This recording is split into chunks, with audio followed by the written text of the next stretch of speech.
સ્થાનિક સ્વરાજ્યની સંસ્થાઓમાં ભાજપે મેન્ડેટ આપવાની શરૂઆત કરી છે। ગાંધીનગર તાલુકા પંચાયતના પ્રમુખ તરીકે મોહબ્બતજી ઠાકોર, ગાંધીનગર તાલુકા પંચાયતના ઉપપ્રમુખ તરીકે દક્ષાબેન પટેલ, તાલુકા પંચાયતના કારોબારી ચેરમેન તરીકે પૂજાબેન પટેલનું નામ આવતીકાલે સત્તાવાર રીતે નામોની કરવામાં આવશે જાહેરાત। તો સૌથી મોટા સમાચાર, સ્થાનિક સ્વરાજ્યની સંસ્થાઓમાં ભાજપે મેન્ડેટ આપવાની શરૂઆત કરી દીધી છે। ગાંધીનગર તાલુકા પંચાયતના પ્રમુખ તરીકે મોહબ્બતજી ઠાકોર, ગાંધીનગર તાલુકા પંચાયતના ઉપપ્રમુખ તરીકે દક્ષાબેન પટેલ અને તાલુકા પંચાયતના કારોબારી ચેરમેન તરીકે પૂજાબેન પટેલનું નામ આવતીકાલે સત્તાવાર રીતે નામોની જાહેરાત કરવામાં આવશે।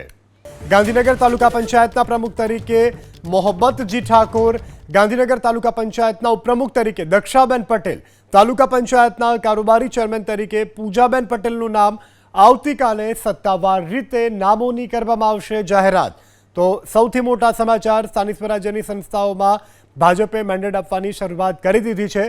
ગાંધીનગર તાલુકા પંચાયતના પ્રમુખ તરીકે મોહબ્બતજી ઠાકોર, ગાંધીનગર તાલુકા પંચાયતના ઉપપ્રમુખ તરીકે દક્ષાબેન પટેલ અને તાલુકા પંચાયતના કારોબારી ચેરમેન તરીકે પૂજાબેન પટેલનું નામ આવતીકાલે સત્તાવાર રીતે નામોની જાહેરાત કરવામાં આવશે।